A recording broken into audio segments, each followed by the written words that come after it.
Atentos amigos y amigas de su programa Dialéctica, porque la verdad importa.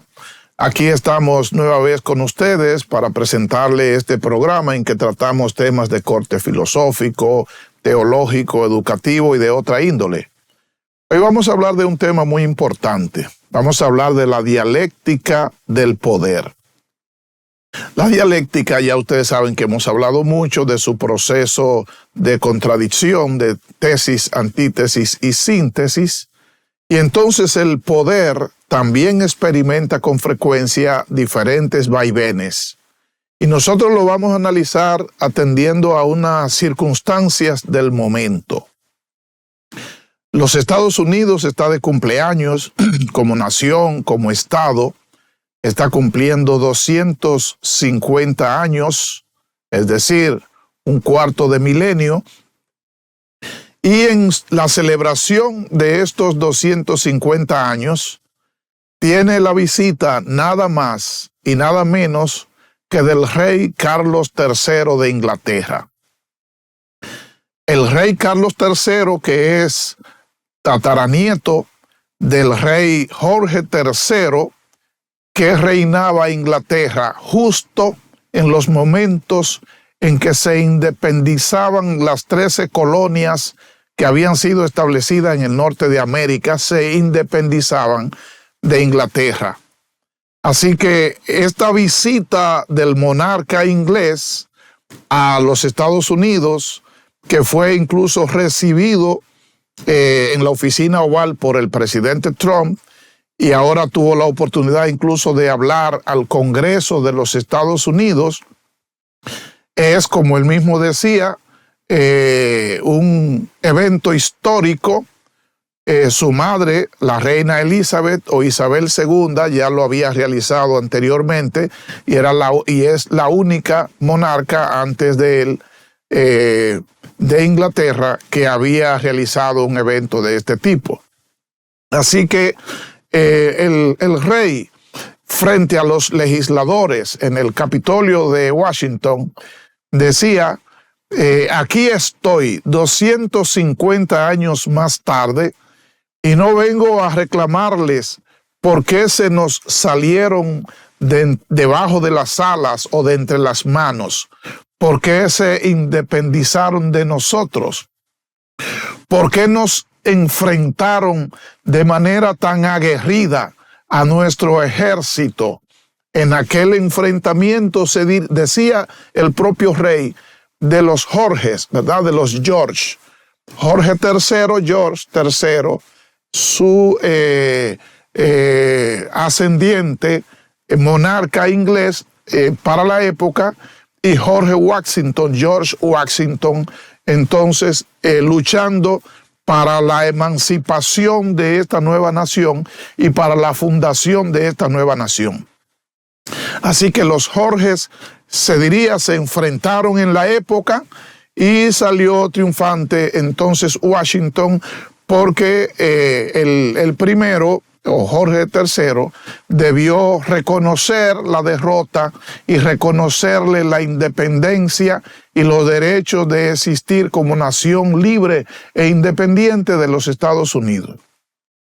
La presencia entonces del rey de Inglaterra en esta celebración. Pero al mismo tiempo que esto sucede, la líder espiritual de la iglesia anglicana, la arzobispa de Canterbury, Sarah, se encuentra a su vez de visita en el Vaticano. Ese es otro acontecimiento extraordinario. Estamos hablando de que la principal figura religioso-espiritual de la iglesia anglicana, que es una iglesia que tiene más de 100 millones de seguidores, de creyentes, y que además tiene unas similitudes notables con el catolicismo y con la iglesia católica, si bien sus diferencias también notables, y valga el dato que es precisamente una mujer, la arzobispa, que vendría siendo como el equivalente en función de su religión del Papa una mujer, entonces la que preside esa iglesia. Pero tiene una estructura sacerdotal, episcopal, parroquial, arzobispal y obispal, igual que la Iglesia Católica, porque la Iglesia Anglicana es un desprendimiento en buena parte del catolicismo de aquellos tiempos del siglo XVI, cuando el rey Enrique VIII entonces desprendió la creencia, la religiosidad, la denominación religiosa y de fe de su nación. Eso se hace en términos político e institucional. En términos real o de hecho, resultó mucho más complejo, mucho más conflictivo, porque los temas de creencia y de fe no se pueden determinar por un decreto o por una orden departamental, sino que son cuestiones de carácter muy subjetivo, familiar, histórico, tradicional, espiritual, emocional, etc. Pero digamos que desde el punto de vista técnico, político e institucional, el rey sí se desprendió y creó su propia iglesia, y entonces el arzobispo de Canterbury, que era para ese tiempo Tomás Moro, se supone, debía pasar a ser entonces la figura espiritual máxima del anglicanismo. Y el rey entonces sería como su gobernador fundamental, esencial. Y se desarrollaría o se habría de desarrollar una estructura similar a la del catolicismo, con diócesis, con parroquias, con seminarios o centros de formación de estudio y con liturgia, con grandes similitudes. Todo ese proceso fue desarrollándose a través de los años e incluso a través de los siglos, con distanciamientos significativos en términos de malquerencia, se diría, en términos de tratamiento también entre un grupo religioso y el otro, especialmente en los tiempos de Guillermo de Orange, para finales del siglo XVIII, cuando se supone que se producía, o para finales del siglo XVII propiamente dicho, después de haber pasado los periodos de los Carlos I y II, y también de Gustavo, posteriores, que serían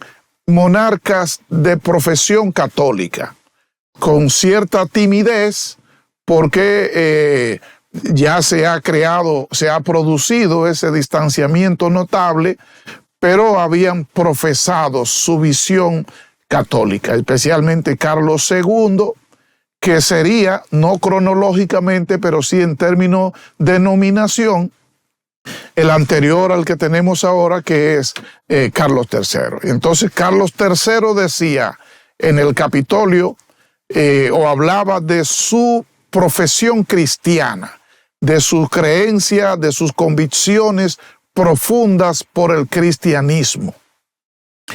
Y aprovechaba desde luego el escenario para hablar de la necesidad de buscar la paz. Pero ese enfoque de la búsqueda de la paz que plantea el rey en Washington debía desde luego coherenciarse, sintonizarse con la narrativa y con la línea matriz del presidente Trump y del gobierno de los Estados Unidos, que está apoyando a Ucrania en su enfrentamiento con Rusia, y por lo tanto Rusia sería el enemigo, en este caso de manera indirecta a través de su enfrentamiento con Ucrania, con Estados Unidos. Y entonces el rey, en la referencia que hacía a propósito, decía, debemos mantener el fortalecimiento del ejército ucraniano, debemos mantener la fortaleza de la OTAN, del Tratado del Atlántico, frente a los enemigos. Él decía los. Así que estaría pensando también en Corea del Norte y estaría pensando en otras potencias que están también cercanas a Rusia en ese caso.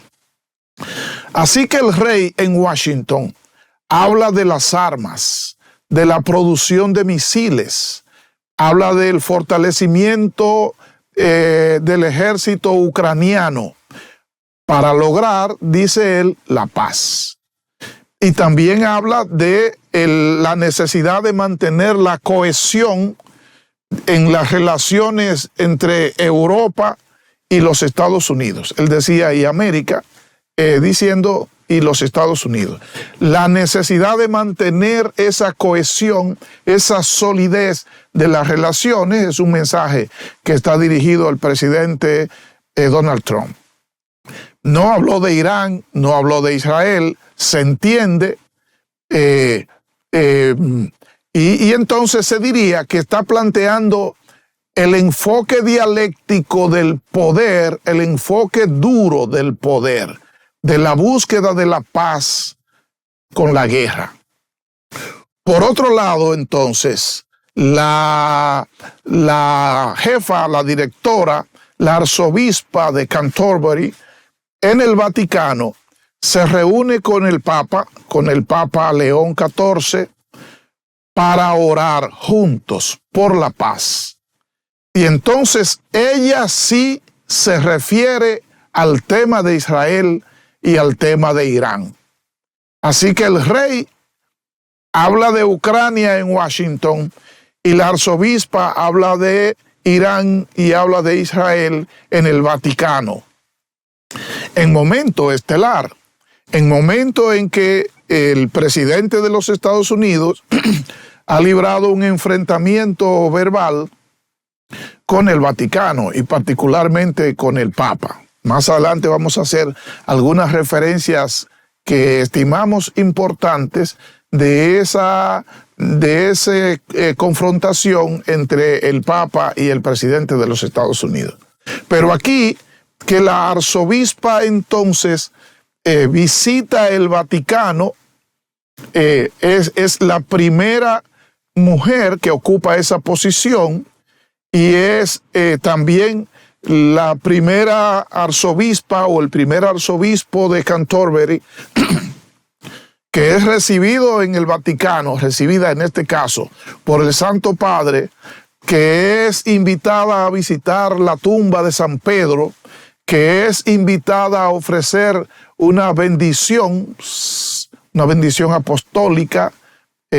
Dicen, hay reacciones, desde luego, reacciones bastante fuertes y radicales de grupos religiosos, especialmente dentro del catolicismo, que se desconoce o que desconoce una continuidad apostólica en el obispado y arzobispado anglicano.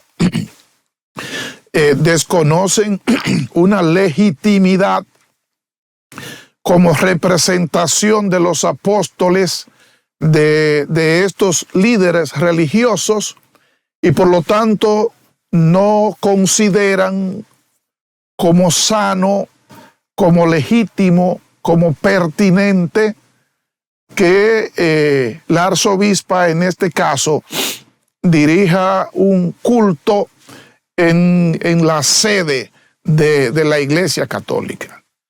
Se recuerda a León XIII, que así como sucedía con Jorge III, entonces León XIII, que sería en términos de nombre el anterior al Papa actual, León XIV, que refería entonces 13, que la Iglesia anglicana no tenía una presencia legítima del espíritu apostólico. para que los representaran sus líderes, en este caso sus obispos. Por lo tanto, el nuevo Papa estaría asumiendo una postura bastante disruptiva, bastante revolucionaria, firme y también libre, ¿verdad? Liberal, que asuma, que acoja, que reconozca en cierto sentido, ¿verdad? Sería indirectamente que reconozca calidad, condiciones a la jerarquía de esta iglesia en la búsqueda de un encuentro de confesiones, de un ecumenismo que conduzca a una unidad religiosa. No hay dudas de que se trata de un mensaje notable que está dando, en este caso, el Papa León XIV y también la arzobispa, de un encuentro en estos momentos, del mismo modo que también se ve con claridad cómo se manejan los enfoques por lo que llamamos la dialéctica del poder, de una tesis y de una antítesis que ha de conducir a una síntesis, cómo se triangulan las agendas. En este caso pudiera decirse desde Londres, en donde el monarca se orienta hacia América del Norte, hacia uno de los polos, y la arzobispa se orienta hacia Roma, hacia el Vaticano, que sería otro de los polos, procurando al mismo tiempo también sintonizarse con la línea matriz de Washington, que es en este caso de la búsqueda de la paz mediante la confrontación y las armas, y la línea matriz del Vaticano, que es entonces la de la reconciliación, la de la oración, la del perdón y el reconocimiento, se diría, de derechos humanos de las personas. Eso es en sentido general lo que estamos viendo en estos momentos. Es, por lo tanto, un episodio histórico que habrá de perdurar y que habrá también de generar sus frutos importantes. Luego vamos a hacer referencia ya a la relación específica Trump-León XIV a partir de determinadas condiciones relacionadas con la jefatura de Estado, la calidad de ciudadanía y los pronunciamientos de uno y otro respecto de lo que está sucediendo en estos momentos en Irán, en Israel y en Ucrania. Pero necesito decirles los medios a través de los cuales llegamos a ustedes. Recuerden que estamos presentes a través de los canales 101 y 1101 en alta definición de Claro, los canales 81 tanto de Altiz como de Aster, el canal 20 de Telecable Dominicano, el canal 46 de Win Telecom, el canal 647 de Fire TV Stick. Además, ya saben que estamos presentes en más de 200 sistemas de cables en las provincias del país. En el satélite Eutel para todo el continente americano, en el satélite Intelsat para el resto del mundo, y por supuesto que ustedes pueden seguirnos a través de todas las plataformas digitales y en nuestra página www.sumundotv.com. Vamos a ir a una breve pausa y volvemos con ustedes con este tema en que estamos hablando sobre la dialéctica del poder. Estamos hablando en dialéctica sobre la dialéctica del poder. En el año 1960 y desde mediados del año 1959, en los Estados Unidos se discutía mucho el tema de la doble lealtad, referida al candidato presidencial John Fitzgerald Kennedy. Kennedy era de profesión católica, sería el primer presidente que tendrían los Estados Unidos que profesaba la fe católica. Los anteriores eran protestantes de diferentes denominaciones. Pero el catolicismo tiene una sede en el Vaticano y el Vaticano es un estado, así que el líder máximo de la religión católica es un jefe de estado. Y entonces muchos dirigentes políticos, activistas políticos y comentaristas en los Estados Unidos discutían el fenómeno de lo que entendían ellos como que era como el sometimiento, la obediencia que debía tributarle el creyente Kennedy al Vaticano, en este caso al Papa. Desde el punto de vista político estaría planteando. Y entonces decían, ¿qué va a suceder si escogemos a un presidente de nuestro país que debe obediencia al jefe de Estado de otro país?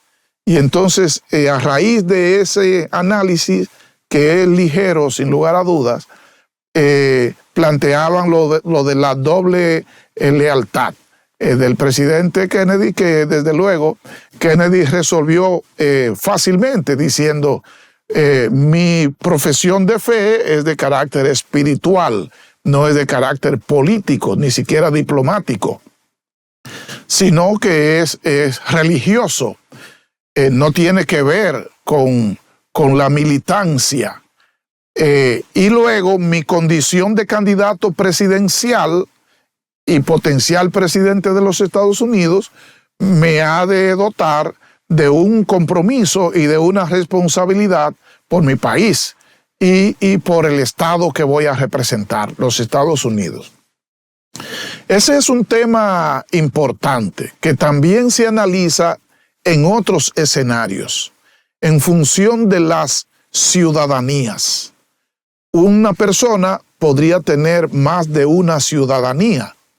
Podría tener, por ejemplo, una ciudadanía de origen por el país donde nació, lo que se conoce como el jus solis, o nacionalidad, y podría tener otra no de origen, sino por naturalización, en donde la persona elige el país del que quiere ejercer, es una ciudadanía de ejercicio, ejercer ciudadanía por naturalización. Se conoce también lo del jus sanguinis, que tiene que ver entonces con la herencia de los padres, la nacionalidad o ciudadanía de los padres que la heredan o heredarían, en este caso los hijos, diferente del caso del jus solis.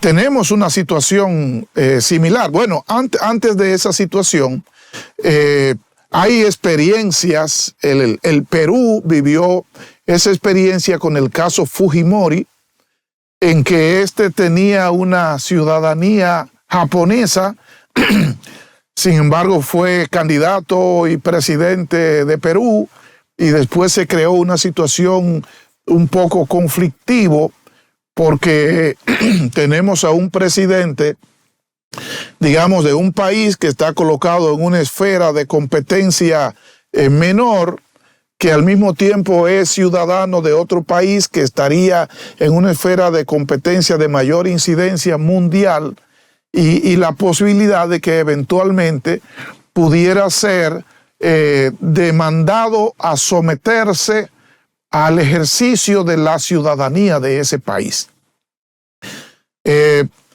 A raíz de esas situaciones, se establece en sentido general en el derecho internacional que una persona que tenga una ciudadanía o una nacionalidad extranjera no puede ser candidato a la presidencia o vicepresidencia de un segundo país. Ese es el caso dominicano, y nosotros conocemos el tema de una persona que aspira a ser presidente de la República Dominicana, pero tiene o ha tenido la ciudadanía estadounidense porque nació en los Estados Unidos, aunque es hijo de dominicanos.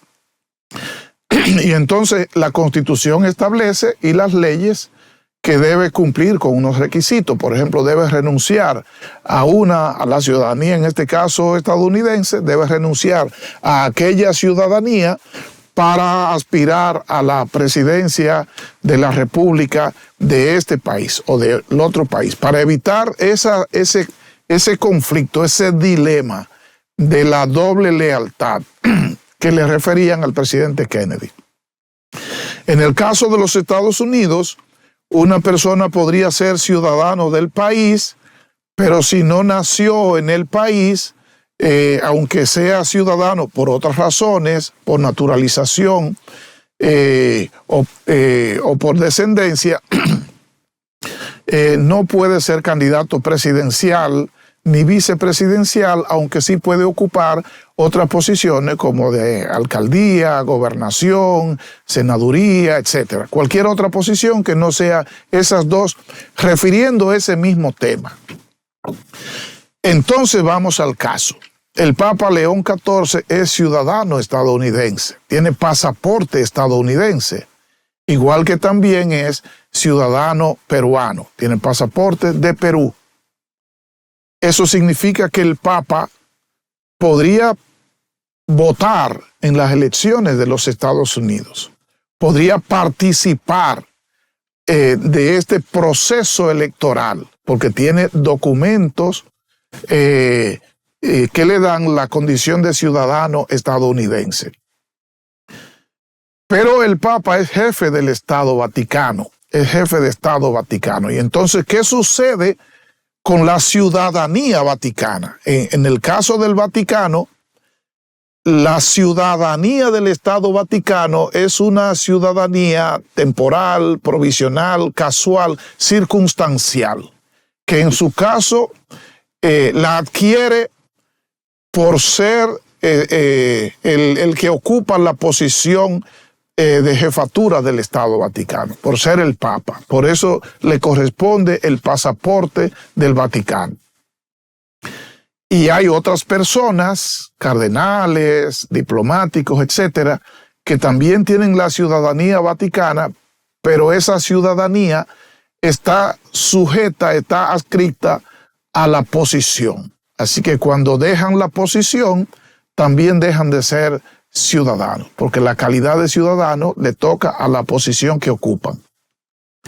Pero en el caso del Papa, la posición es vitalicia. Y entonces se entiende que esa ciudadanía él la va a ocupar o a ejercer de manera vitalicia. Pero se le junta, se diría, con la ciudadanía estadounidense. Tal vez en un paréntesis pudiera hablarse del tema Benedicto XVI, que era un ciudadano alemán, pero luego fue escogido papa y entonces pasó a ser ciudadano del Vaticano y luego renunció entonces al papado, que fue aceptada la renuncia, lo que se diría que entonces habría perdido la ciudadanía vaticana y mantener la ciudadanía alemana. Es un tema apreciable, el tema de la ciudadanía. Entonces, aquí sería cómo el presidente de los Estados Unidos, Donald Trump, mira, cuál es su mirada frente a el Santo Padre, frente al Papa León XIV. ¿Cómo él lo ve?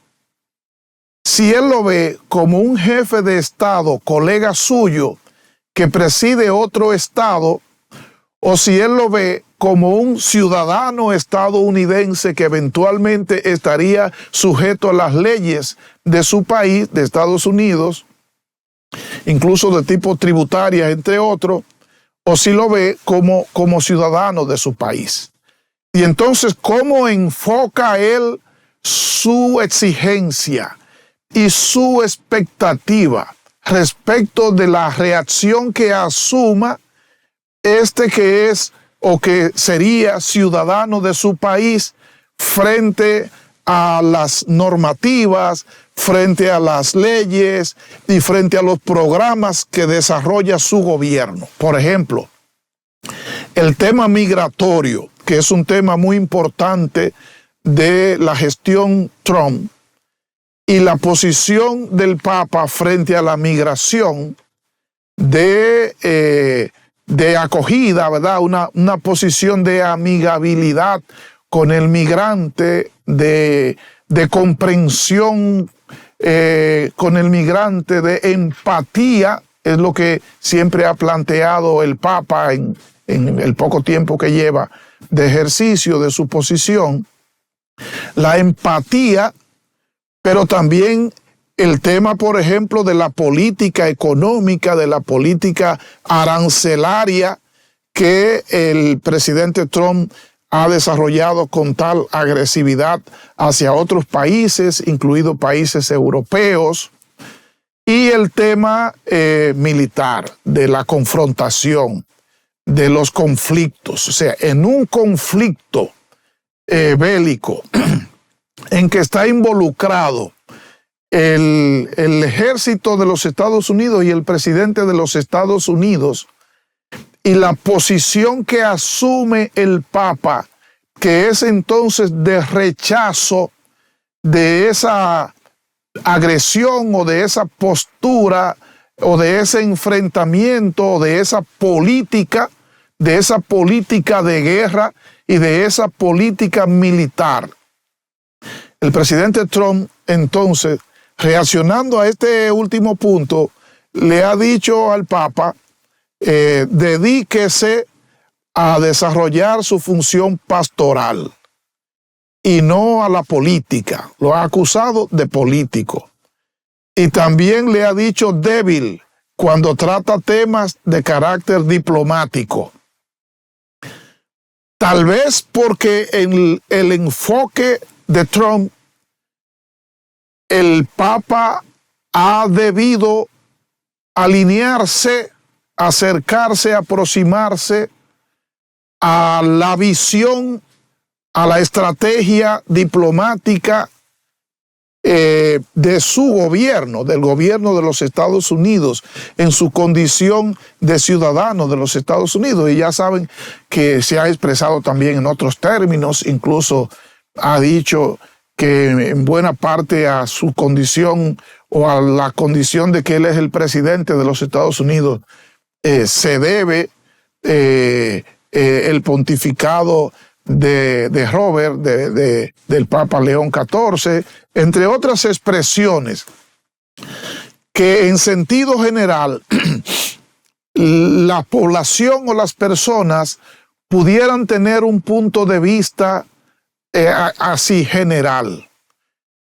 Pero si se adentran a analizar este fenómeno de la nacionalidad, de la ciudadanía, de la jefatura de Estado, entonces pudiera entenderse cuál es como la visión que procura el gobierno de los Estados Unidos en la figura del presidente Trump, o cuál es la matriz que rige su postura frente al Papa en este caso. Ese tema de la ciudadanía que podría resolverse con una renuncia del Santo Padre a la ciudadanía estadounidense, podría hacerlo. Él es ciudadano peruano, además, como lo han hecho otros que han renunciado a la ciudadanía estadounidense, pero eso no ha sucedido y entonces el Papa conserva esa calidad de ciudadanía. Ese es un tema importante, ¿verdad? Importante de notar. Y es un detalle. El otro detalle que referíamos en la primera parte del programa es el de la presencia del arzobispo en el Vaticano. También en sentido general luce muy agradable, muy afortunado este acercamiento, este encuentro, incluso por las similitudes doctrinales y litúrgicas entre el anglicanismo y el catolicismo.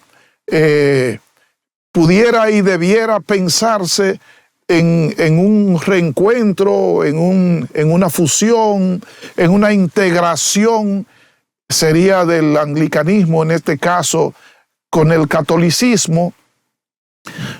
Pero si se toman en cuenta detalles históricos, diplomáticos, ideológicos, entonces también tiene otras implicaciones, y por eso hay algunas personas que han reaccionado a la presencia del arzobispo, porque entienden que indirectamente se le está dando un reconocimiento de calidad ministerial a ella y a los demás, y ella misma fue cuestionada en Roma sobre esa temática. Ella no se refirió a eso, sino que dijo: estoy aquí, pero también estoy visitando obispos que son representantes de nuestra iglesia anglicana, y estoy desarrollando también un encuentro por la paz amigable, de mantenimiento de las buenas relaciones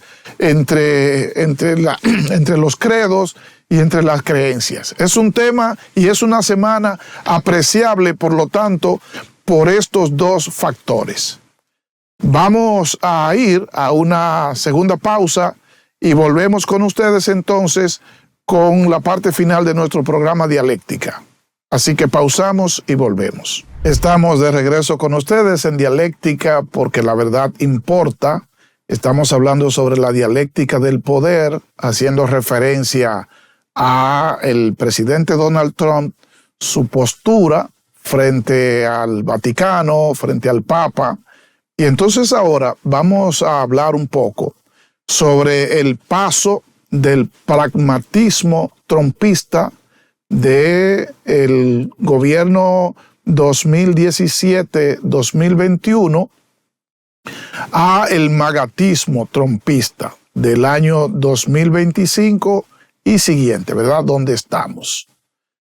En el primer periodo, en el año 2017, el presidente Trump era visto como un outsider. Es un improvisado, se decía, en buena parte, en la práctica político-partidaria y gubernativa.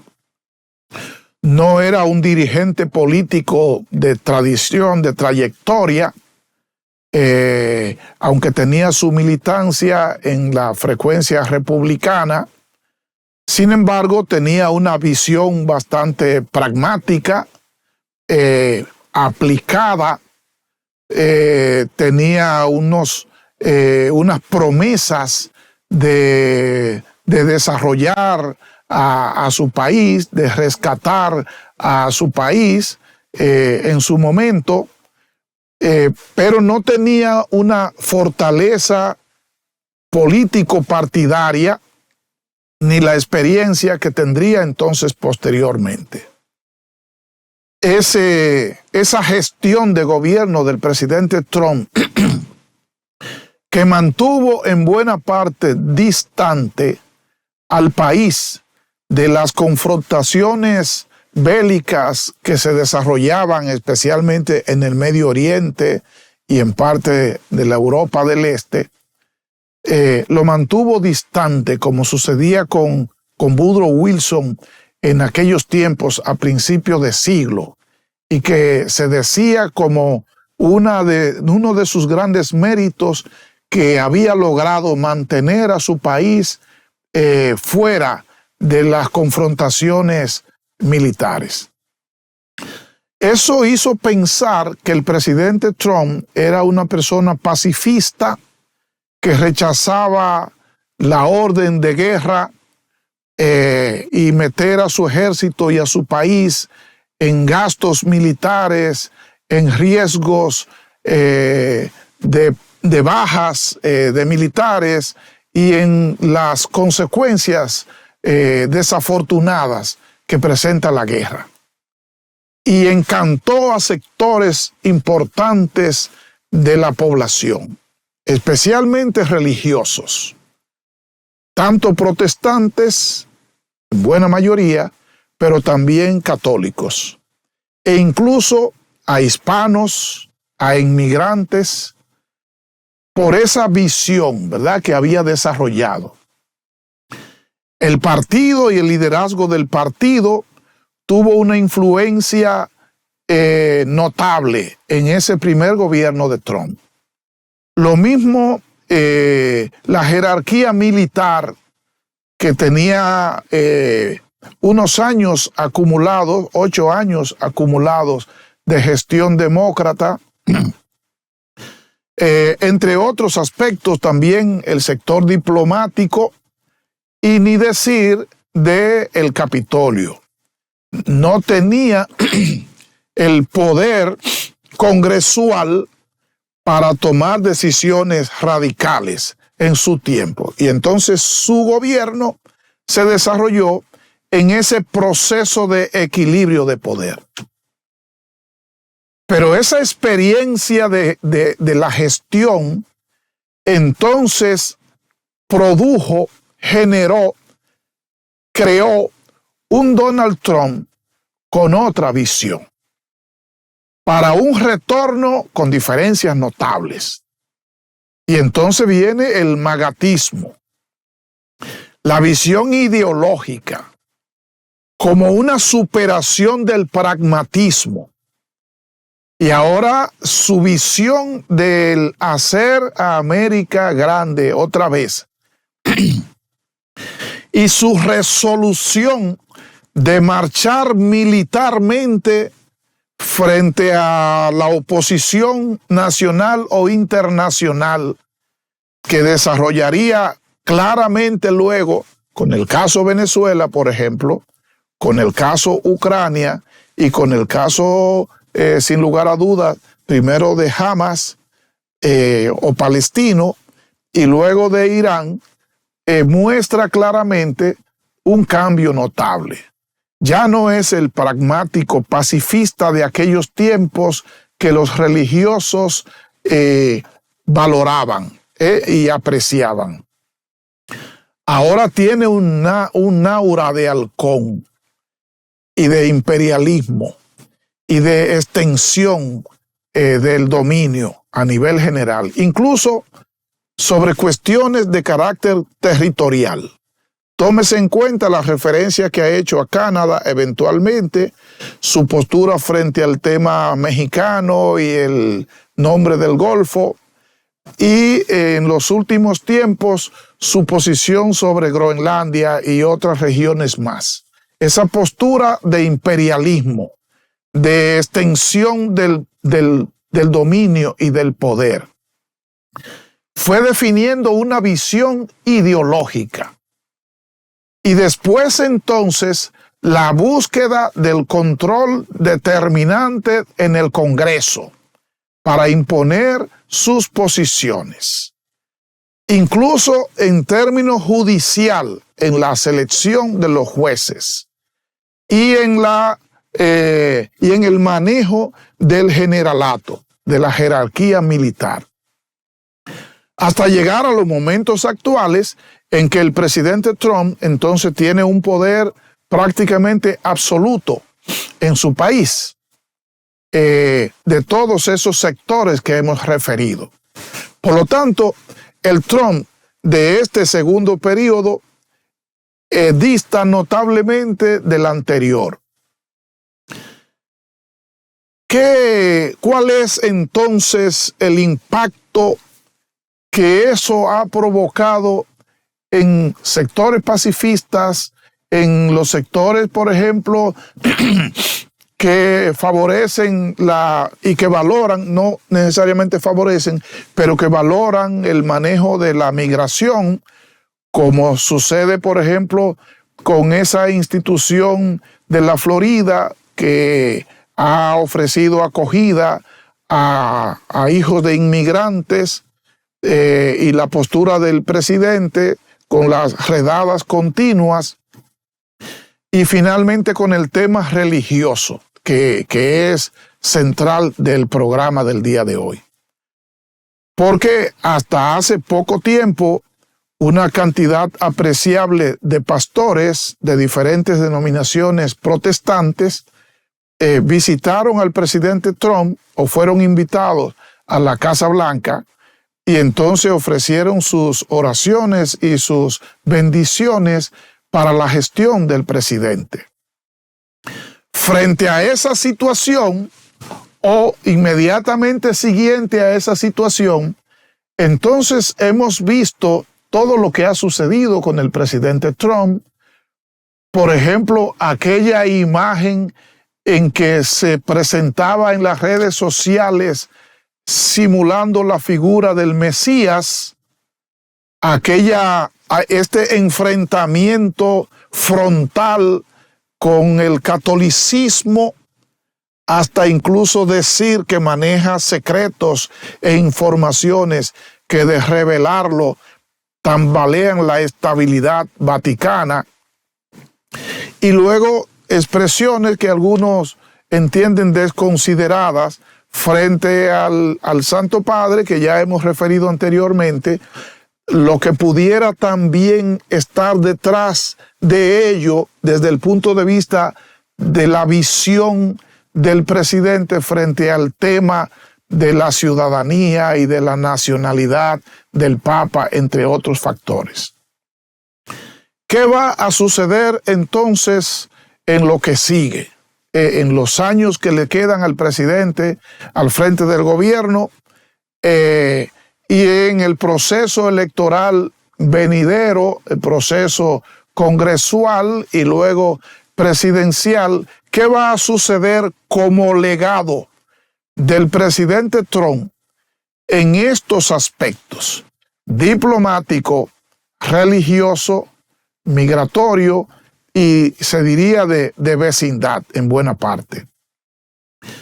Ese es un tema entonces importante para procurar entender el enfoque, la visión, el criterio que el presidente Donald Trump asume frente a diversos temas, como es el tema diplomático o en este caso el tema religioso, que en el caso de la Iglesia Católica se pueden juntar en buena parte por la condición de jefe de Estado del Papa y por la representación diplomática que el Vaticano tiene en los Estados Unidos y en otros estados más. Pero hemos llegado al final de nuestro programa por el día de hoy. Quiero convocarles para una próxima entrega de Dialéctica. Tenemos pendiente a un amigo economista para la próxima semana para hablar sobre las secuelas, el impacto que estos acontecimientos del Medio Oriente tienen y han de tener en las economías de nuestra región y particularmente en la República Dominicana, y cómo nosotros prepararnos y qué posición asumir para mantenernos, para sobrevivir en condiciones prudentes y pertinentes frente a las consecuencias de esos conflictos. De eso vamos a hablar en los próximos días con ustedes en Dialéctica. Así que muchas gracias por acompañarme y será hasta esa ocasión. Su Mundo TV.